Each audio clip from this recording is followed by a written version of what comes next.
Um, we have quite a few people today. See Julia, Denise,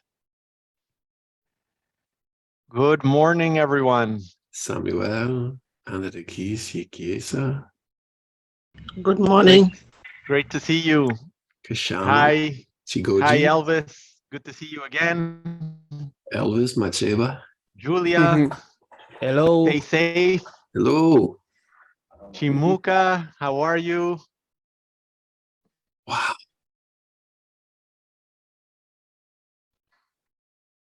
Well, today our presenter is What happened? I am driving and listening. Hi, Edward. yes.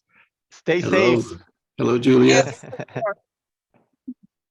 Elvis. Don't worry if there's Miejino, anything you miss right? while you're if you're missing anything while you're driving, we can Denise- send you the recording, so don't Denise Penting. worry. Yes, please. Yes, Denise Bentic from Guyana. Great to see you. Well, in case Hello, you guys hello. were getting tired of me, we have also Dr. Edward Lambert. We have Dr. Babatunde. So we're in good company. Where's Dr. Edward, Babatunde? I don't see Dr. Babatunde yet. He's just logging in. Okay. And our guest presenter, I see her here already. Lana. Her name is Lana Stamenkovic. Thank Wow, you so you're very much good. for. Oh yes. Okay. Okay. Great pronunciation. Thanks. I'm glad to hear it. We just wanted to clear the field for you a little bit, and maybe start with a little bit of a chat. Human resources is important for everyone, I think. No matter what you're doing, at some point in your career, in your personal life, you're going to have to interview, whether it's for a CEO position or for a babysitting position. It could be at all levels.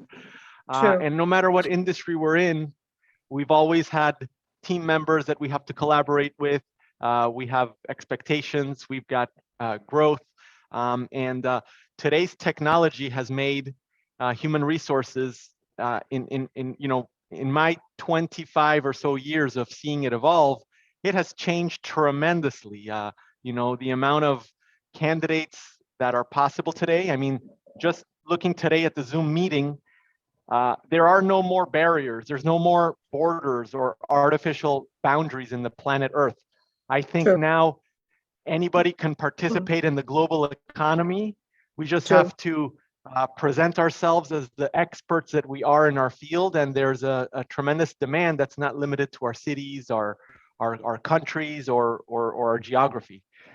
So with that, I welcome all of you students to today's presentation on human resources and leadership, and welcome Ms. Lana Stamenkovic. Thank you. And if you want, you can tell us a little bit about yourself. I know you're in the area of human resources. That's your area of studies. And so I'll let you have the floor. Thank you. Okay. First of all, it is my pleasure, and I'm very happy to be able to be with you today and to share a bit of my experiences and to share with you my career trajectory, and of course to answer any questions you might have or concerns, or share your experience that you had with the human resources so far, and to be there to speak openly about everything. I started my career a long time ago. I try to recall the year. I won't share it with you. I will keep it to myself. So it was kind of a long time ago, and it was in the pharmaceutical industry in AstraZeneca. I was in the marketing. My early career stages was in marketing department, and it was around 2010 that I slowly and gradually transitioned into human resources.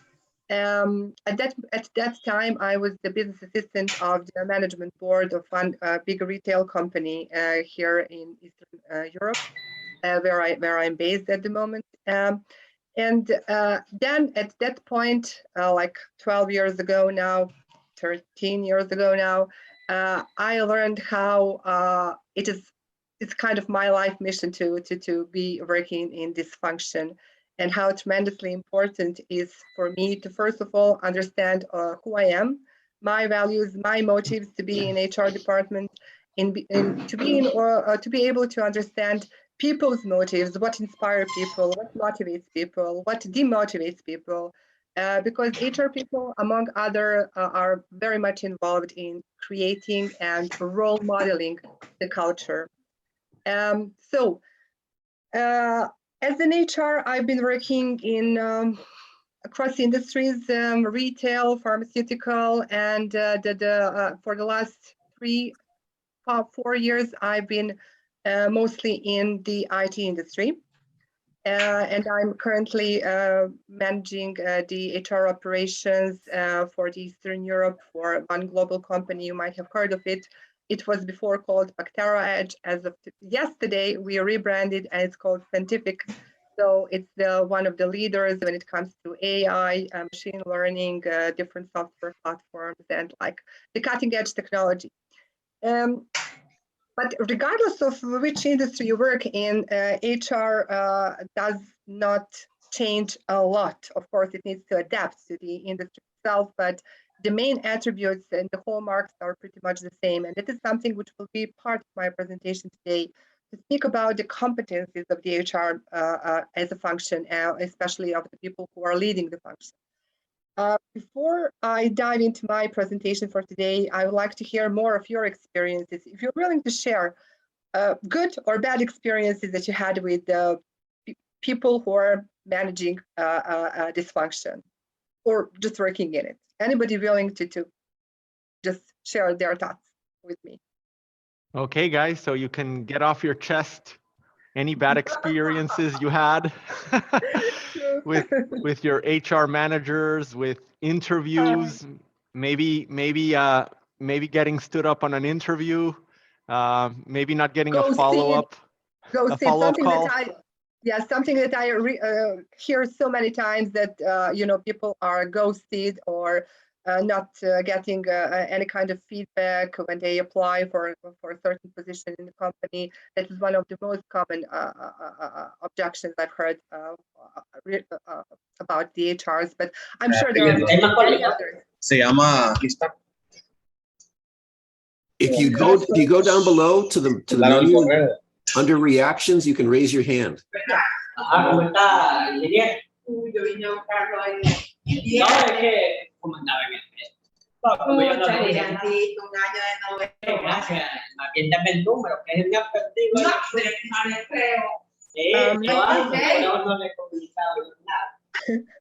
Oh, Dr. Lambert, for some reason, I am not the co-host, so I'm trying to mute, but I am it's not allowing.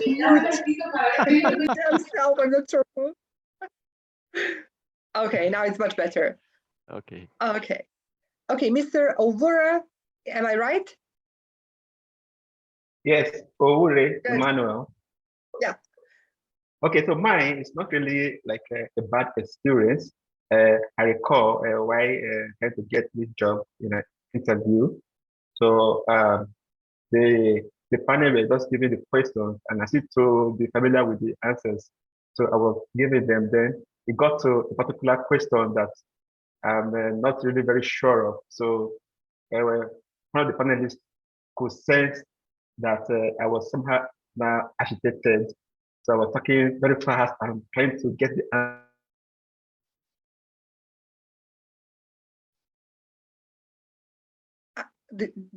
Oops. I think there is a lag, some kind of technical internet connection. Oh, it was getting so good. Okay. We'll wait for Owure. Maybe he can reconnect, and we'll let him finish. Let's jump over to Steve. Thank you for raising your hand, Steve. Sure. Please unmute yourself and join us.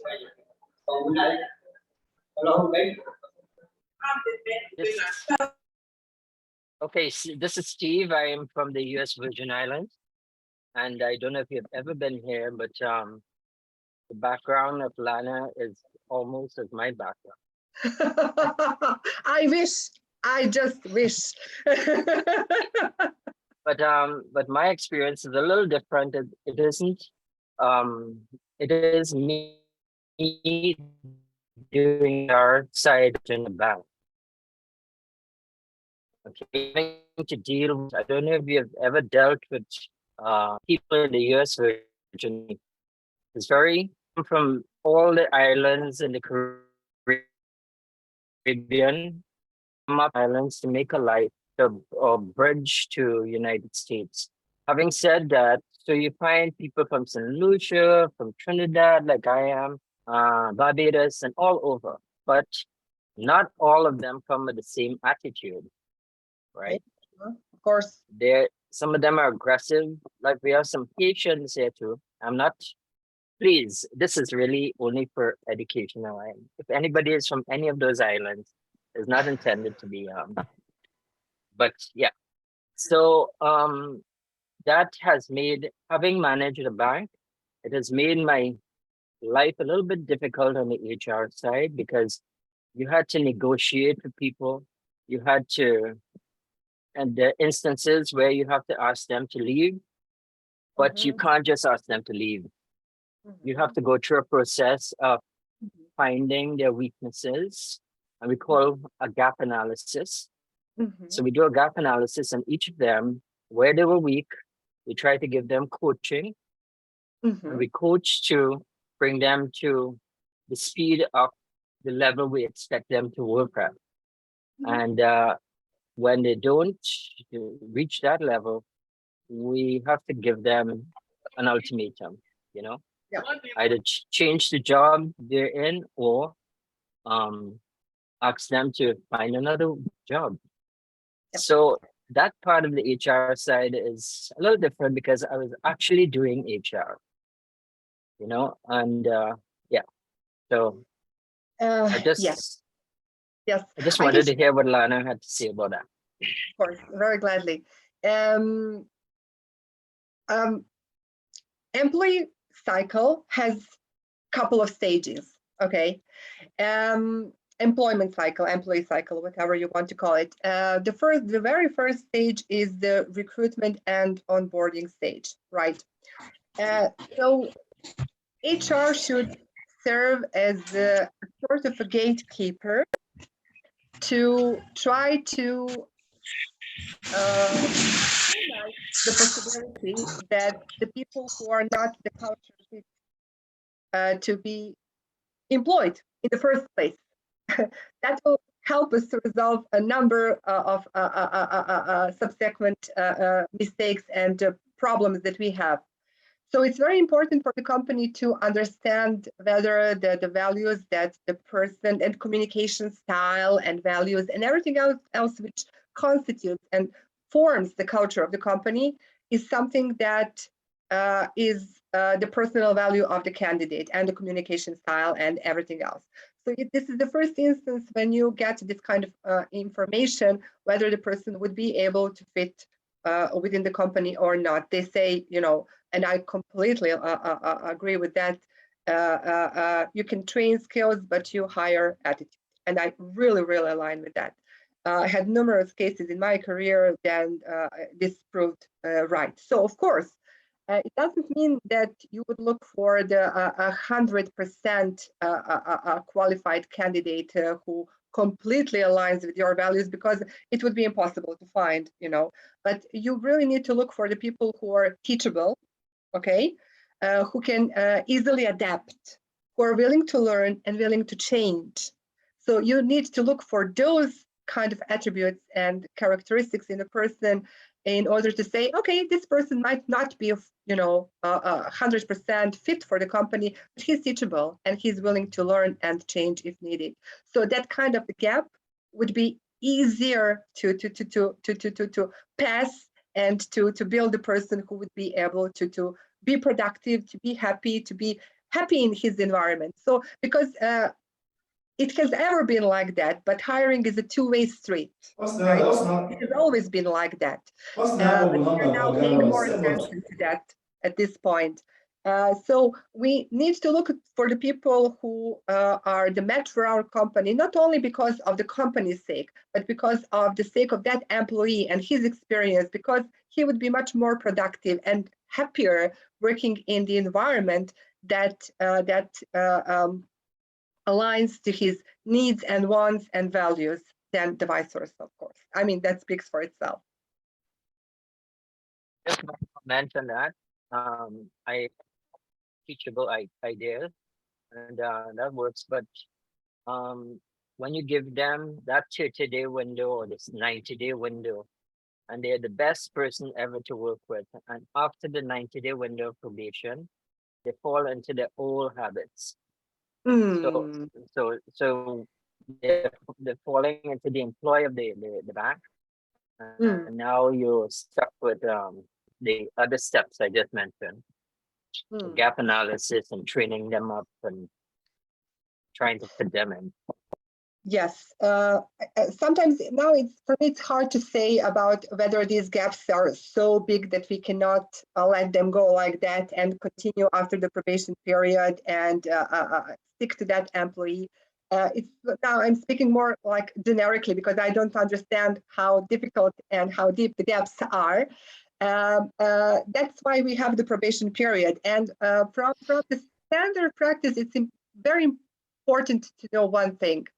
Of course, it's a usual practice, a little bit obsolete nowadays, that the probation period is like almost always 90 days long. But it's important also to understand that today we consider somebody to be a new hire, sometimes even up to a year. Okay. Sometimes it's hard to, especially for some positions and some position levels, to see whether the person would be a good fit in the long run in the time frame of 90 days. Sometimes it needs more time. Also, this raises another question. How did we tailor and how did we make our onboarding process? Is it clear enough? Were there any gaps that we need to fill? Were there any blind spots as well? For us to reconsider.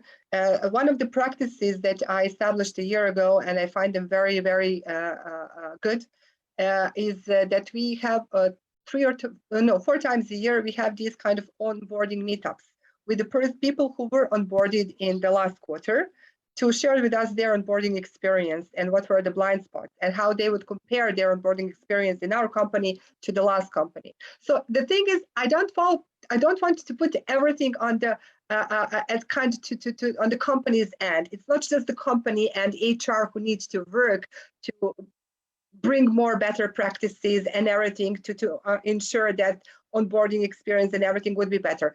Sometimes it's the employee who just missed or failed to adapt itself or to deliver upon expectations and everything.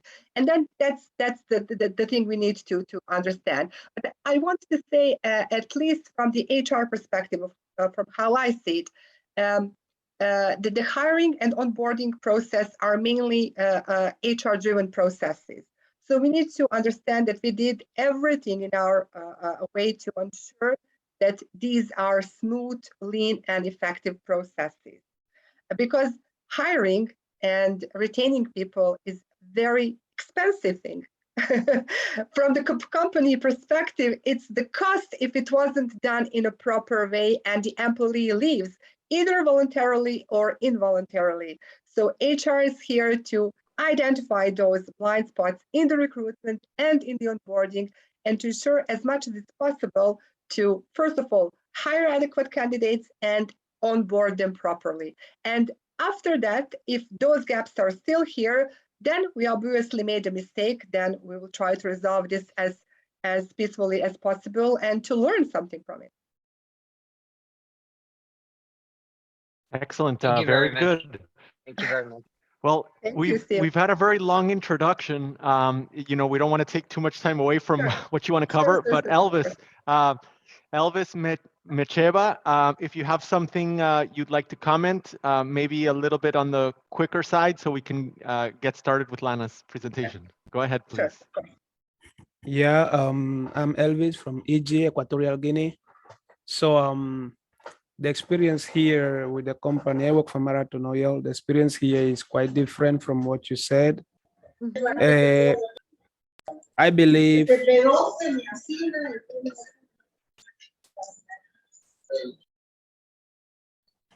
Okay. I believe HR is that person or that part of the organization that deals with their employees as well as the company. So to manage the rules and regulations in place and to hire the correct people for the task. But here is quite different because our HR here is like not in support of the employee, but mostly in support of the company. So I guess it's like a one-way relationship, and I believe it shouldn't be that way. So I would like to know your opinion on that. Right. Well, this just leads me to the first slide of my presentation, and if you don't mind, I will share it with you because it's actually a great entry for what I'm going to explain further about. Let me just share my slide. I promise I won't overwhelm you with my slides. I just have a few of them because I want to keep this very interactive. Share Edward, screen. I just wanted to double check. Yeah, Dr. Lambert, can you, you're the host. Can you right click on Lana to make her co-host or to Yes, I allow her already to did present? that. So she Yeah. should have Okay. permissions already. Yes. Okay, thanks. There you go. Oh, beautiful. Let me know when you can see my screen. Of course, very common. Okay. It says started. It's still, there we go. It's perfect now. We see everything. Oh, perfect. Okay, good. So I will just skip this intro part. It's not that much relevant. So one of the very first competencies for the HR person, actually not just for the HR person, this is the understatement, for anybody, but especially people who are working in human resources and dealing with people on daily level, is integrity. This is the key competency that you need to have in order to be able to do your job well. It goes without saying it's for all the positions, but for the HR, it's substantial. So you can't be the head of the person human resources if you don't display integrity on a daily basis. What does it mean? Let me answer your question. Pretty much how empowered the HR will be, it depends on the company culture. And it depends on the personality of CEO who is leading the company. Sometimes CEO will try to make HR to be their just the communicator of their decisions without giving the HR the opportunity to come up with their experience, to come up with their opinions, best practices from the market. They will just want HR to execute on their decisions. And that is the deadly position for any HR, when you just need to execute without the possibility to change something, to help people develop, to help people grow. I have always been business and people-oriented person in the same manner. Sometimes it's hard, sometimes the other prevails or the other one, but I really try to keep those in balance.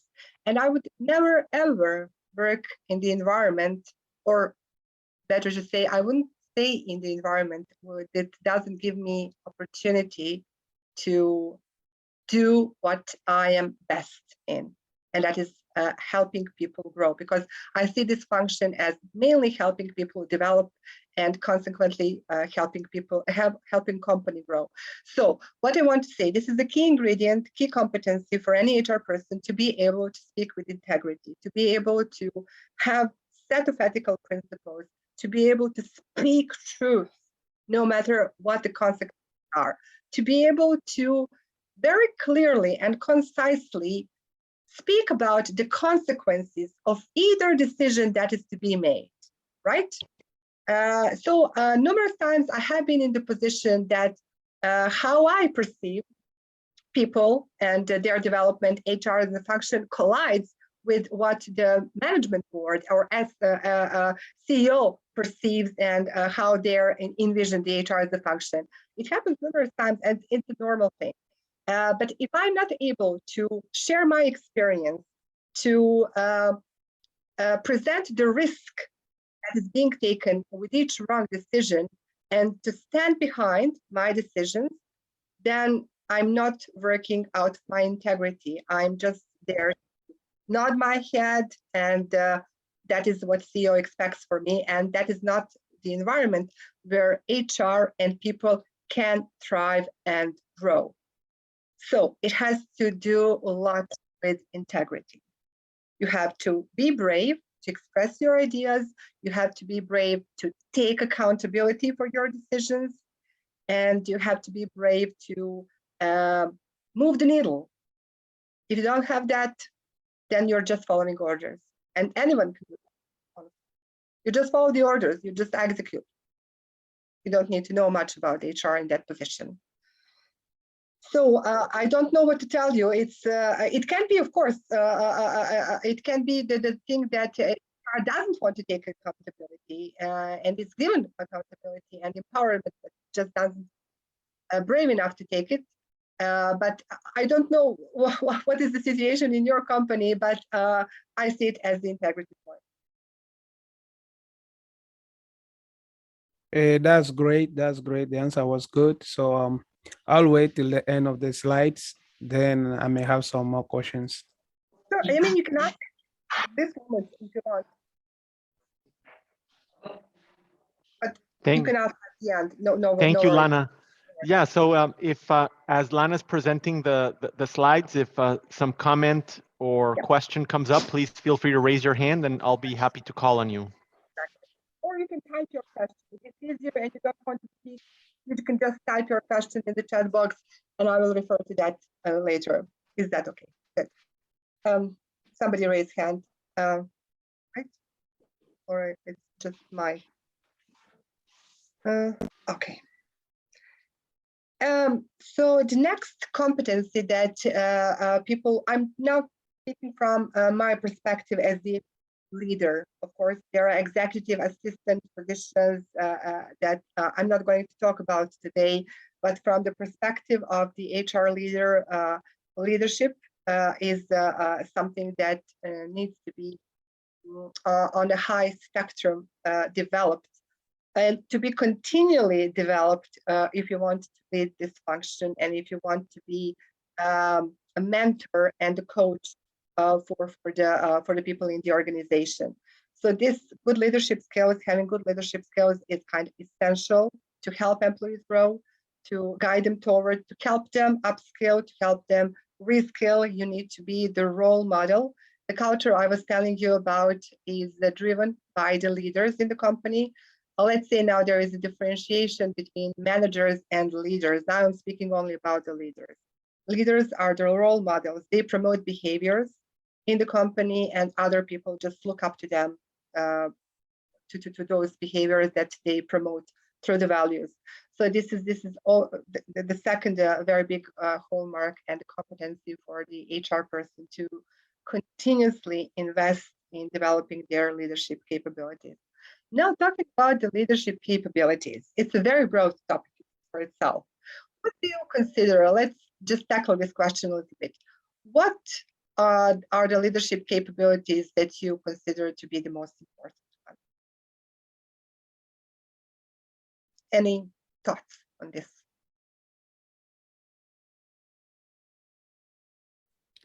Is that question for me? Anyone? Oh, okay. Anyone who would like, not for anyone who would like to. I saw Kashama. Kashama, I saw your hand up. Do you want to comment? You can also freely write your answers in the chat. Yes, sure, of course. If you don't want to speak, please just, there are no wrong answers. Don't be afraid to speak your mind. Kashama says her microphone was not working, but she says that her answer is empathy. Right, empathy. I would completely understand. Without being able to put yourself in another person's shoes, you actually grasp their feelings, their thoughts, their map. Okay, now let's go a little bit of deep dive into empathy. What do you think is the main capability when it comes to empathy? It's again a very broad subject to talk about empathy. So what do you think is the main constituent of empathy itself? I'm very curious to learn your answers.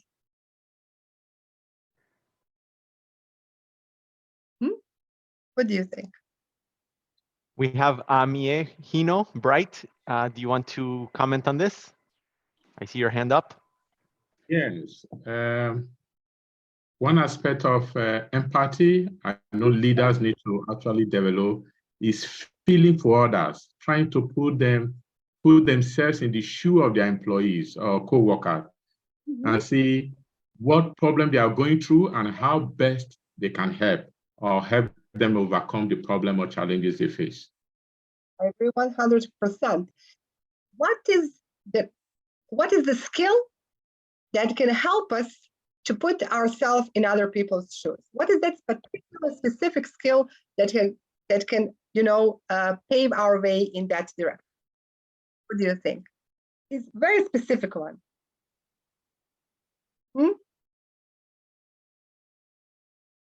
It's called active listening. Listening, yeah. Active listening. Listening not for the reason to respond, listening for the reason just to understand.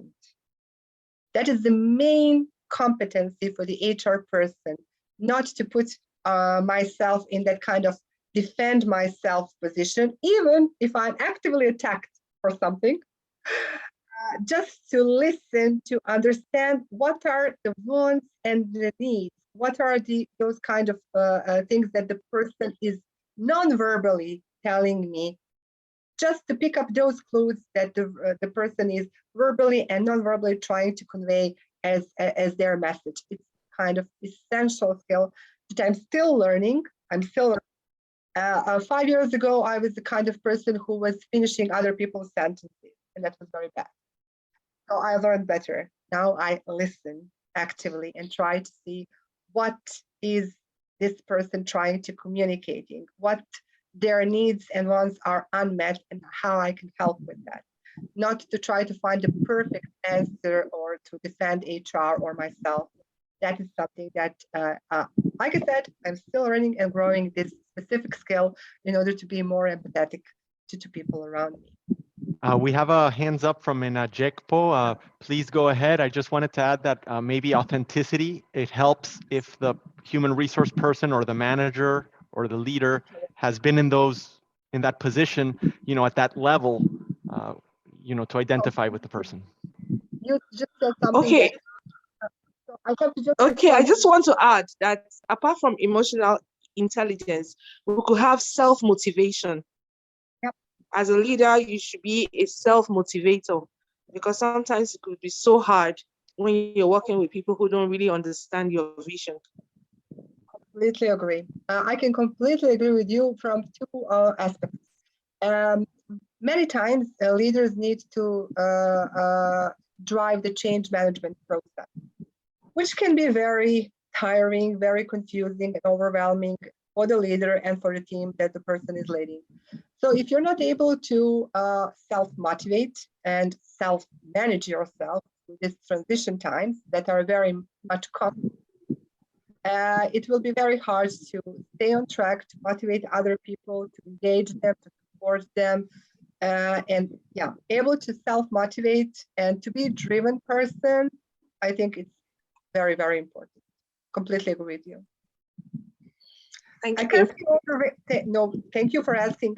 I can't see all the raised hands, just to tell you. I just see a couple of these screens, and so I need somebody who will help me to facilitate if there are more people and questions coming.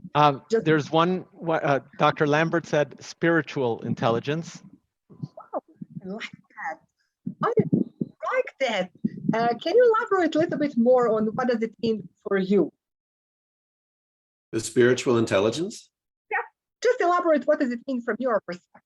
It's that knowledge of being spiritual beings and that we're all in this world living together Wow.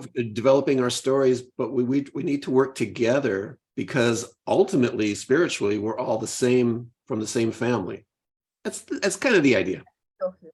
That is so huge. That is so relevant, and that is so important. And I will just a little bit add of my thoughts around this.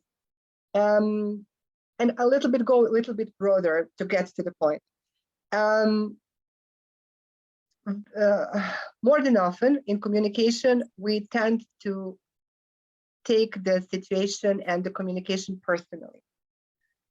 In 99% of cases, it's not personal at all. It's very rare those situations when some person has really something against us or wants to do something wrong to us or on purposely doing something just to harm us. Knowing that we are in the same boat, trying to keep afloat, really helps to resolve these communication issues in the first place, because everything starts and ends with communication. Just knowing that the person opposite or in front of you is dealing with their worries, fears, problems, and it has nothing to do with you. 99% of the cases, it has nothing to do with you. It's not against you. It really helps to resolve a lot of communication issues. And that kind of spiritual intelligence, knowing we're in the same boat, dealing with mostly the same problems, and just bearing that on mind when you're just about to explode and burst, thinking something is personal, or somebody triggers, push the red button, which, was formed when you were 3 years old. And it has nothing to do with the person and situation. It's just the old wound being awakened. It really helps to resolve these communication issues. It's easier said than done, but it's possible when you remind constantly yourself about that. And that's how I perceive that kind of spiritual intelligence. We're all the same, dealing with same problems, same issues, and nothing is pretty much personal. And Lana, we have a few other comments here. Chame says listening. Amir says self-evaluation, listening. Pretty Dube says empathy is about having a human face. Alei Famori says emotional intelligence. And Folashiede says empathy is showing compassion. So we have some, I guess, self-regulation, perceiving if the other person's at a breaking point and not, pushing them past the edge. So some good comments there. Thank you, everyone. Very good comments. And this is so true. This is what leadership capabilities are. Empathy, resilience as well. This is also something that is very important for the good leader to be able to self-manage self-regulate their emotions. That's like very, very important. So you're on the good track. Very good answers. Thank you. Okay, I will just move forward with my presentation if there are no further questions. So, as a pure definition, leadership is the ability to influence an individual or group toward achievement of goals, like influencing, not commanding. That is managing people. I order you, command you what to do, but ability to influence people around, to convey your passion and enthusiasm for the work, for the project you're working on together as a team, that is considered to be a leadership. And nowadays, pretty much like everything is changing. There are some kind of new leadership characteristics. It is no position power. Nowadays, we have more informal leaders than we ever had in the past.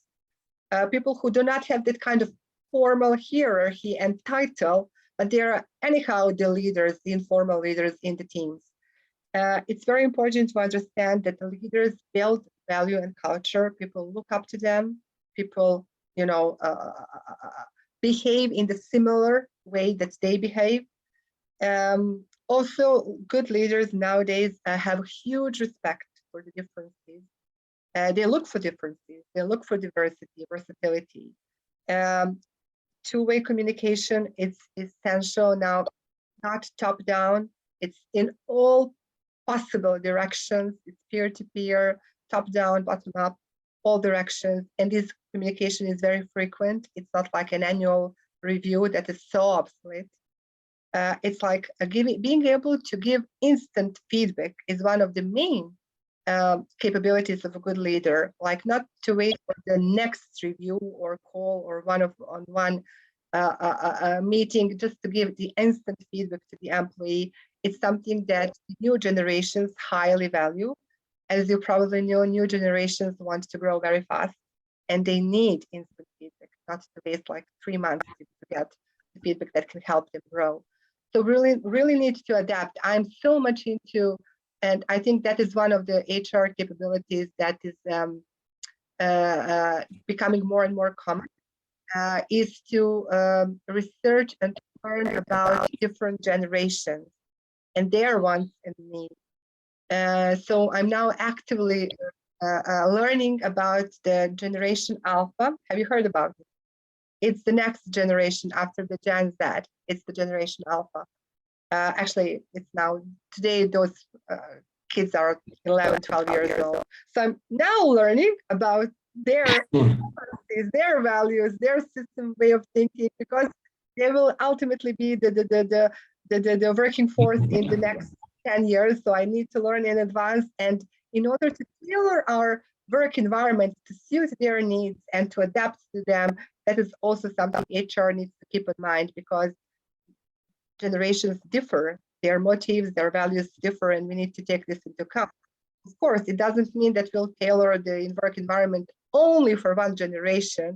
That's certainly not the case, but we need to hear them and to try to make them valued, appreciated, and included in the work environment as well. Any questions so far? I can't see it, just asking. Just a quick comment, Lana. Some of these problems are alleviated by technology. For example, we have a lot of informal communication, whether it's, Skype, WhatsApp. Sometimes you can climb the organizational ladder several levels to get your point across to someone. What are some ways that you've seen companies have success in allowing employees at all levels, kind of like, you don't want feedback to get stuck at like the manager's level, and then it doesn't make it 7 rows up the chain. So I don't know if you've seen any tools or methods that have helped in that regard. That's so good question. I don't have the right answer yet, but I will do my best. There are numerous tools nowadays. But tools are not so much important. Even in this remote setting, tools are just tools, like a help that you can use or you don't have to use. But it's just that kind of willingness to invest your time in helping people grow, in making the time in your schedule to have for one-on-one feedback, and to be able to actively listen, and to be able to bring up some action items after this talk. I think this is essential. Now, as we have so many tools coming, and I think it just confuses us on a great level. So, there might be some tool that is better than this. Let me research on this tool. This tool, I just heard about it. It does wonders. And then you just forget it's all about the time and willingness. Let's get back to human potential that is only what it takes for you to give feedback to the person, or take feedback, or do both ways on one-on-one call. So tools can definitely help, but if you don't have the willingness, if you don't have the time, nothing will work. Excellent, thank you. I see more and more people entering. I'm just, I just, hopefully they could join us from the beginning, but hopefully they will still be able to learn something out of it.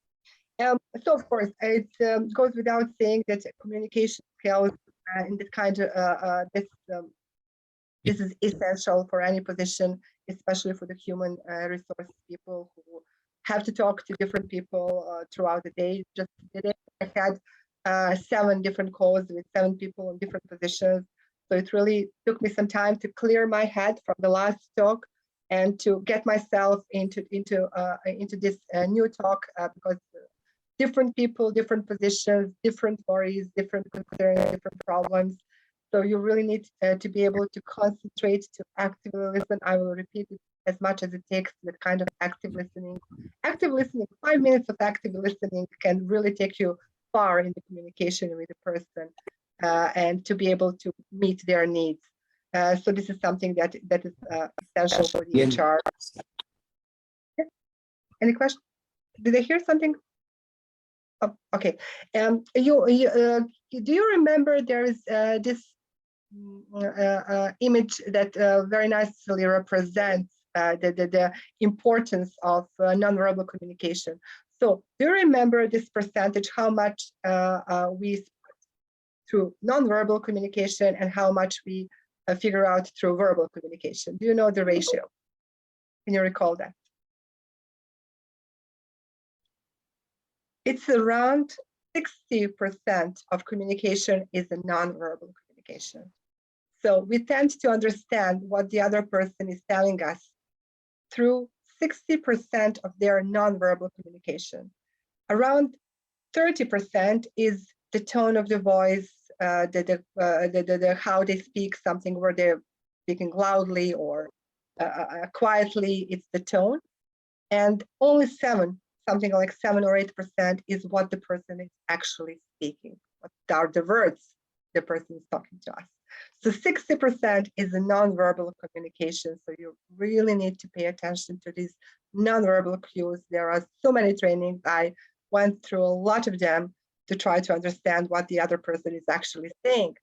Do you know what are the 4 communication styles? There are 4 essentially communication styles.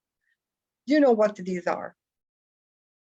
Anyone would like to share the thoughts? Basically, it is assertive communication, aggressive, passive, and passive-aggressive communication style. So one of the most common communication style, and there has been a study, worldwide study, done, is passive-aggressive. What does it actually mean? It means I will say yes, and I think no. That is what passive-aggressive is. And that is where nonverbal cues can help us a lot to understand that the person is actually either not willing to express their thoughts openly, hiding something, being frightened to speak, or just at ease communicating their wants and needs.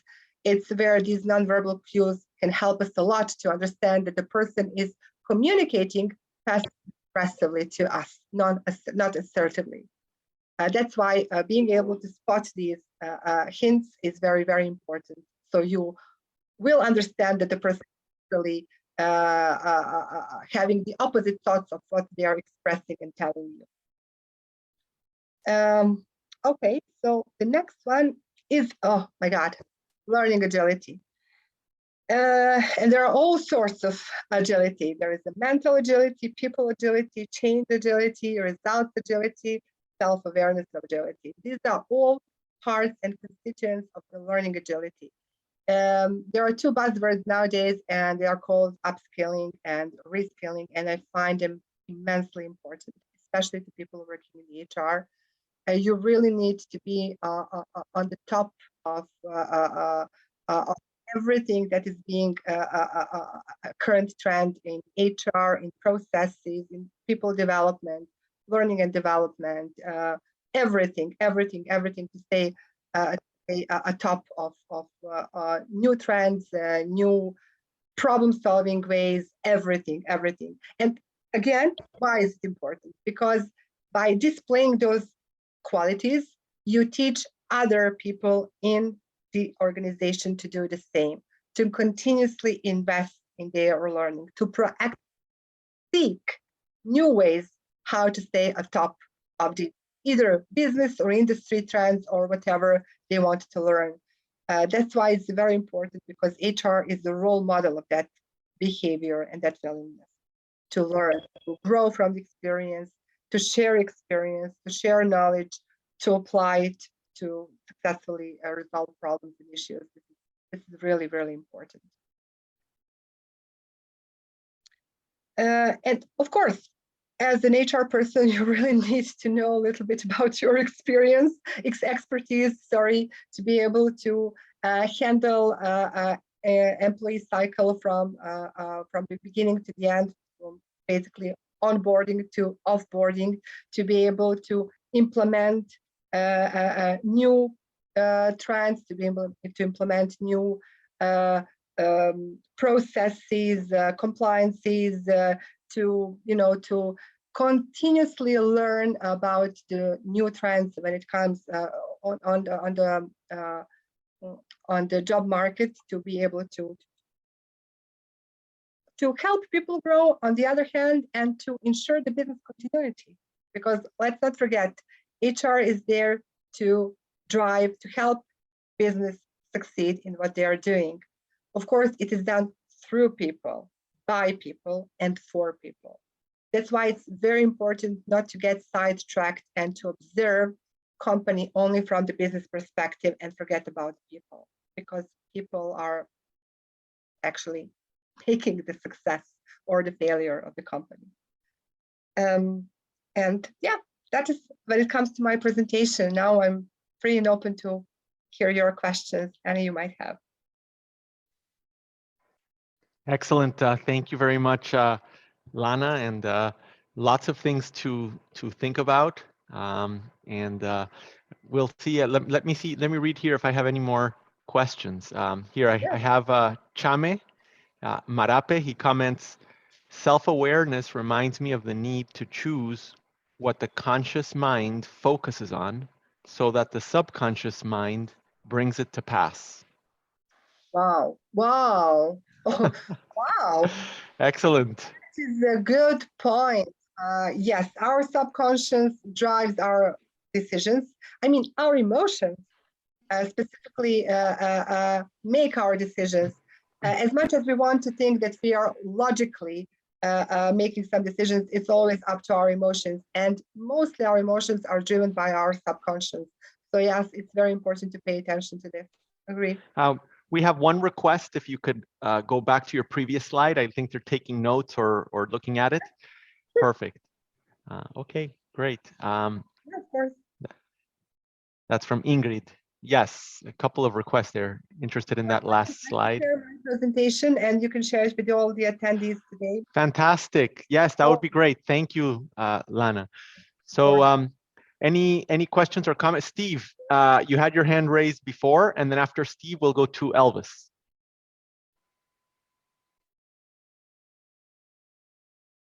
Hi, it's Steve again. So I'm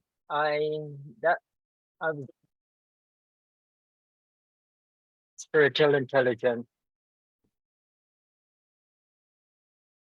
but then just a surface street.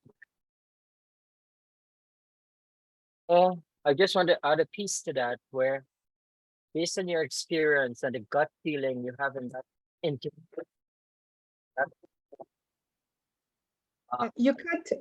I can't hear you well.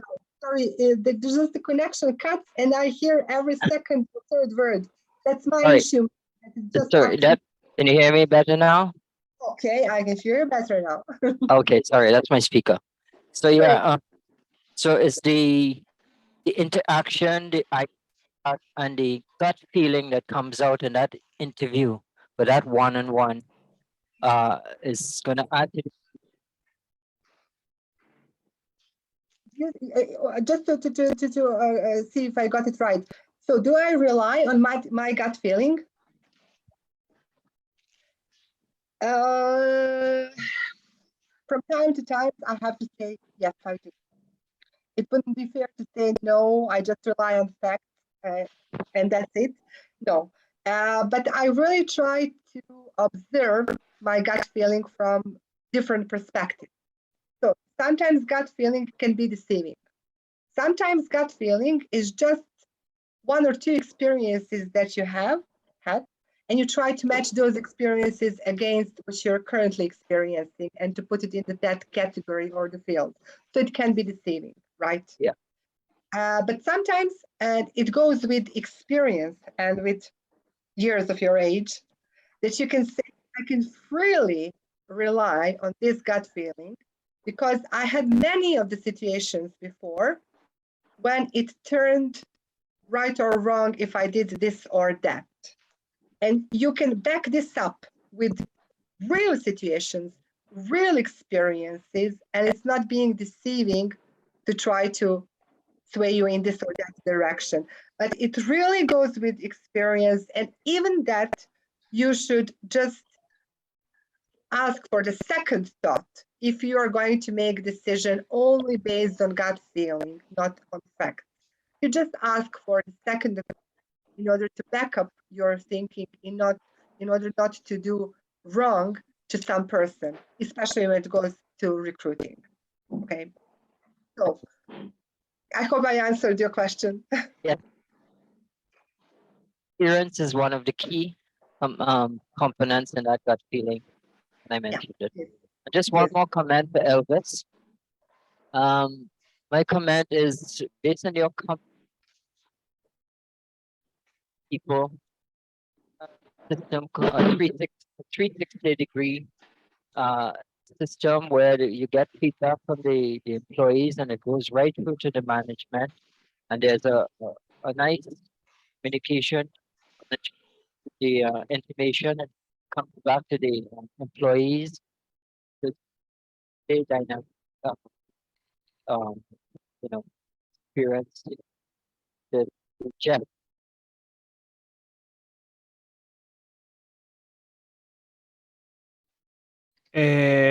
Hello, Steve. Yes, I'm hearing you. Yeah, I couldn't hear you very well, so I don't know if you can go back to it.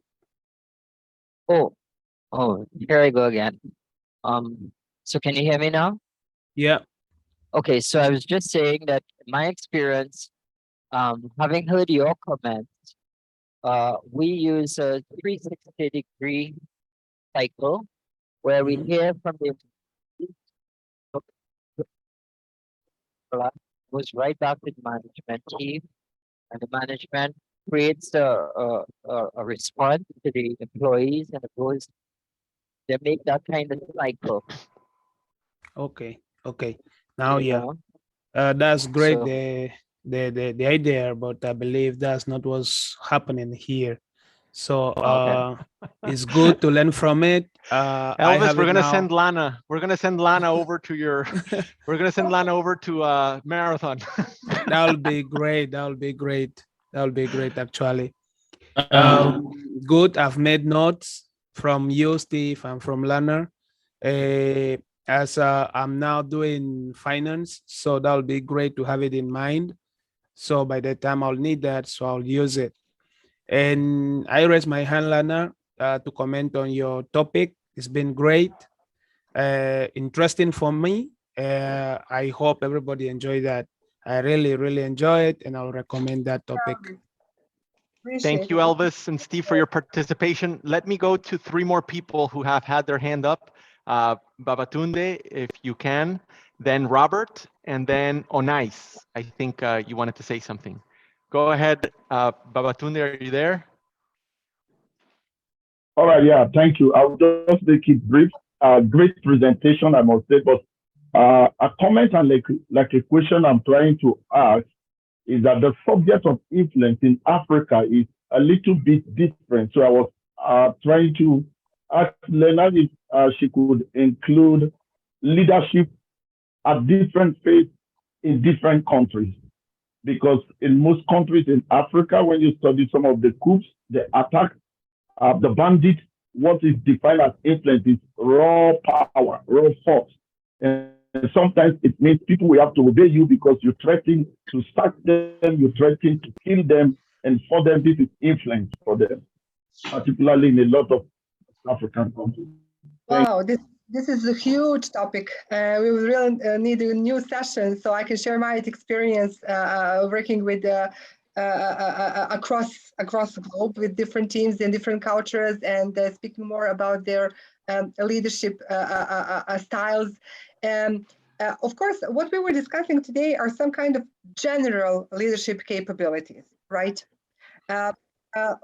leadership as part of human experience is also very much influenced by the specific culture and the country. So it's not like you can say, okay, so the leadership should look like this. Well, it's like generally speaking.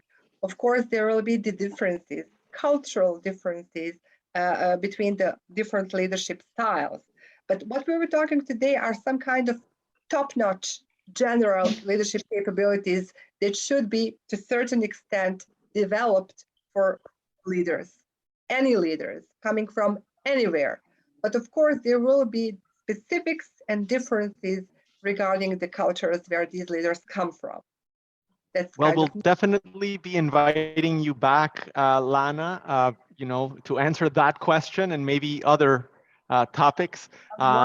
Robert, you had your hand raised. We have maybe a couple of more minutes, and I want to get your thoughts in. And after that, Onais, and then Angel. We'll see if we have time. Okay, thank you very much. Thanks, Lana, for the presentation. While you were speaking, I was just thinking, over the last 3 years, you see, workplace organizations have kind of moved towards the off work. You find a lot of people working out of the office. And how do you think in HR practice, how do you feel we should be able to, in context, manage a lot of people that you are not physically seeing? So a lot work out of, they are not in the office, and you still have to manage them, you still have to lead them, you still have to, cope with them. So how does this tie in with what you present? I'm just looking at the future now. Oh, that's again a large topic to speak about. I think that from the business perspective, for the last 3 years since the pandemic outburst, we proved that the business can be managed remotely, right? I think a lot of businesses survived, many new were established, and I think that probably none of the businesses probably collapsed because of the opportunity and possibility to work remotely. And from the business perspective, I think it would work. But we're still far away to see what are the consequences of remote work on our human connection.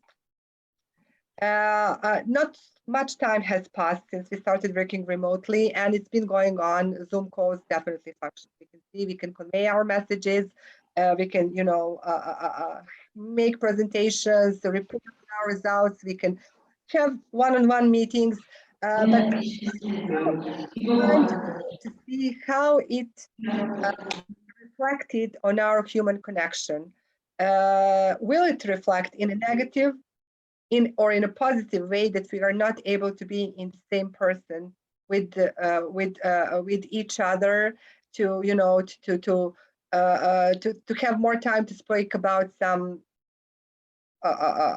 things that are not related to our work, because honestly, how much time do you spend talking about non-business related things on Zoom calls? Not so much. So we still need to find out how it will reflect on the people in general. This is one of my concerns. I just, don't get me wrong, I'm in favor of remote work, but I'm concerned a little bit about it in the long run, how it will reflect on us.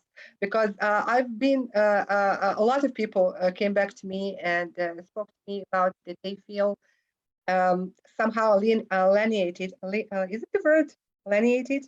Right? Yes, aligned. Yeah, that's fine. Yes, from other people because of the remote work, they feel more depressed, losing those social connections, not being able to. Yes. Yeah, alienated. Yeah, they feel alienated. Yes. Sorry, I struggle with this word all my life. So yeah, this is something that people have been speaking to me recently, that kind of they don't feel so much working remotely. I mean, they feel so good they don't have to commute, that's fine, but not being able to go to lunch together with people or to coffee, it takes its toll, I think. Yes. I want to respect your time, Lana. There's a couple hands up. I don't know if you have the time or yes. Oh, wow. Fantastic. So let me go to Angel. I think Dr. Angel, Ricardo, there's a chat message that's been put up twice by Marvin Martinez. Mm-hmm. It says, have you ever heard about this new culture of embracing and celebrating mistakes in an organization? Of course. Oh, of course. Being able to celebrate mistakes and successes, it's great.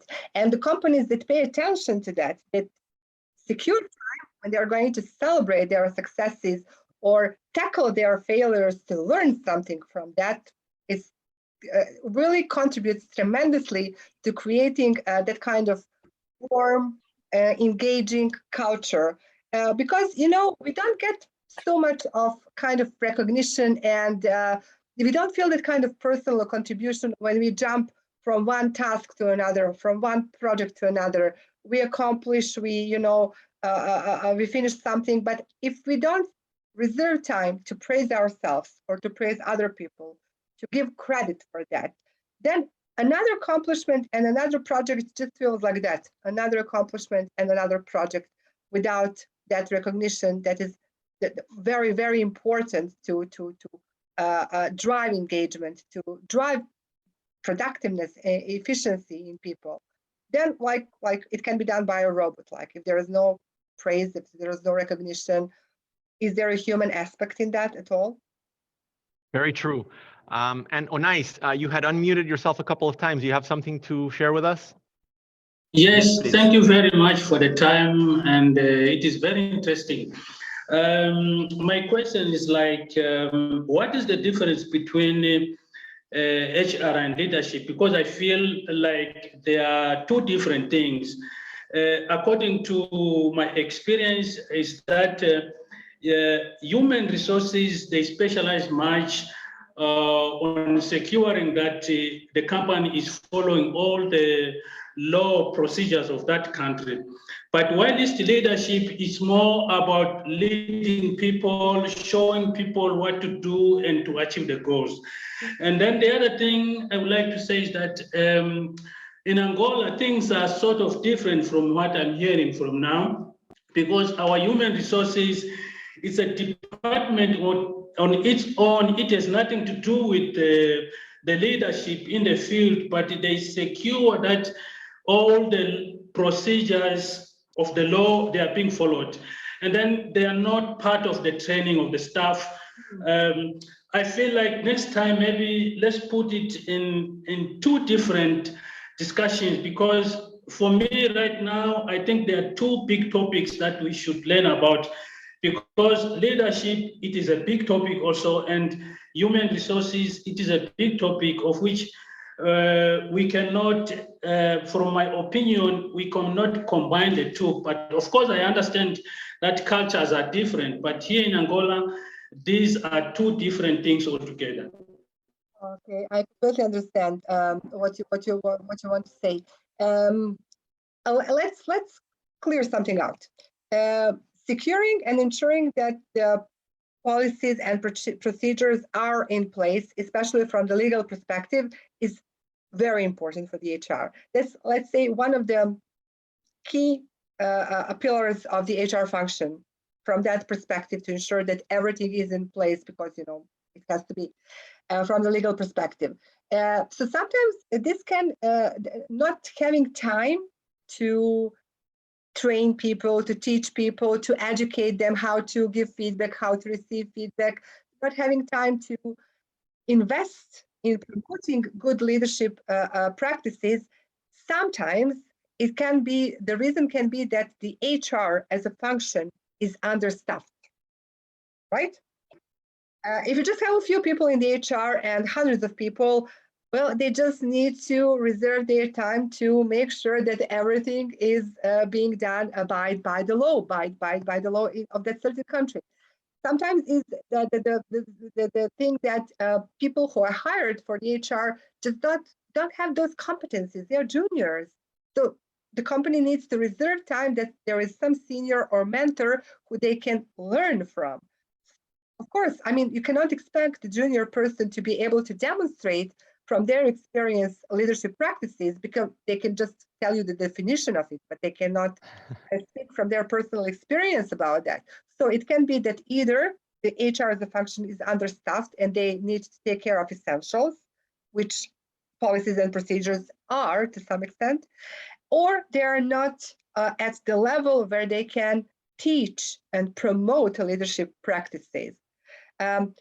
If neither is the case, and there are enough people, they're educated, they just don't make it their priority, and that is completely other thing that we need to understand why promoting healthy culture and leadership, promoting good leadership training is not the priority. Then again, we need to see what is the management thinking out of that. Maybe they're just putting it as a kind of thing they don't expect from HR to invest their time into. Because just bear in mind, HR is not a function by itself. They work and coordinate and collaborate with other functions, and they are coordinated by the top management. So if the top management doesn't put leadership as their priority, it can't be the priority of HR itself. Again, it has to do with integrity. So a good HR with integrity would say, listen, we need to make this a priority, right? Or I won't be working here. So you'll find another HR who will be okay. So I think Great points. Great points. Herbert, I don't know if you're driving. If you can safely unmute. I saw you raising your hand physically several times. So I wanted to give you a chance. Yes, thank you so much. This is Herbert from Uganda. Due to poor network, we have been missing some of the remarks made by Lana. So as I requested last time, I wonder whether we can get the absolutely. Yes, Herbert. Yes, I requested the other time to have it, but I've been checking time to time, but received nothing. So it is my humble request I will be meeting personally with our IT department. They're a little bit behind, but I promise this week we should have some of their older recordings. So thank you, Herbert. I'll be grateful. Angel, do you still have a question? Yes, good morning, everyone. Hello from Belize in Central America. Can you guys hear me? Yes. I'm actually really opinion this one. First of all, thanks very much to AIU for invitation and this Lana for your presentation, which is very, very informative and useful for us. I have a situation here in the company where I'm working. Because of COVID, there were some changes that were to be implemented by management. And the union intervention is causing some difficulties with staff and the management, and some staff difficult to deal with, and everything is complaining to the union. And back and forth, and you can see some of them are really affected that they don't have that, how can I say, the same work attitude then. How to deal with situations like this? I think I didn't hear everything about the question. Rick, can you just tell me if you heard everything? Yes. Yeah, it was a little bit low, but basically that there was some conflict between the management and the staff. Right. And there's been some friction in the company. Okay, some kind of conflict between the management and the staff, right? And how? Just it's because of the union. Union is when it's assisting the employees because of the change that management wants to implement. And that has to do with salaries and allowances to employees. But now there has been this, and it's affecting the employees' attitude towards management. I think he's talking about the salaries or the differences in incomes, perhaps. Is that right? Yes, there's some changes because of business that slowed down during the pandemic. And now the union representing the employees, which is outside body, is interested in willing to assist and to is negotiating with the company, so to speak, Yeah. for the employee. So Lana, you have a huge problem there. You have the unions representing the employees now fighting for the salaries and things, and the things have not been so good. So there's this kind of battle going on. I'm so much in favor of the unions, I have to say, because the unions are the driving forces. Honestly, if you need to raise your employees' salaries, then it means you need to make more revenue, right? So just the driving. That's right. So I really can't explain it because this is a very specific situation. I would need to get obviously more details to give you some decent answer to this one. But I honestly, throughout my career, I had a very positive experience with the different unions in the companies I was working for. It all comes that you need to encompass and to understand basically what are the unions telling you about, because more or less unions have a very decent clue about what is going on the market, and they want to follow the market. So you should listen. Of course, maybe you will not be able to implement all their solutions or to follow all their wants and suggestions, but you should definitely listen to them because they observe and understand the market to certain aspects that you might be missing. And if you don't adapt to the market, then your competition will definitely move forward, and then you will be in a problem. So you need to listen to them and try to adapt as much as possible, not to neglect them, because they have a very good understanding of the work market in the industry. I really would need to go now. Thank you very much, everybody. I would honestly love to stay with you for as many hours as it takes. It was a really pleasure.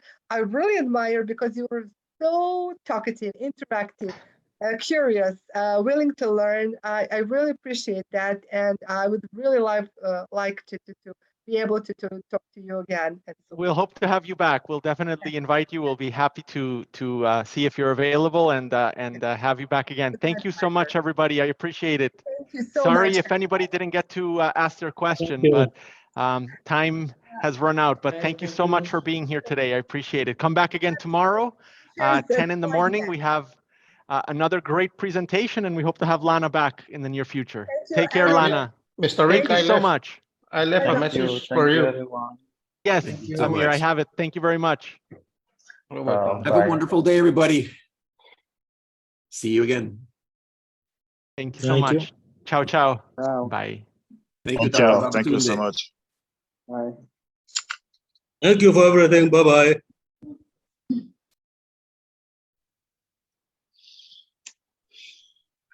Thank you. Thank you very much. Thank you. Thank you. Bye-bye. Enjoy your day. It was very educative. Well, thank you so much. Thank you, Dr. Rick. I hope that's correct. Bye.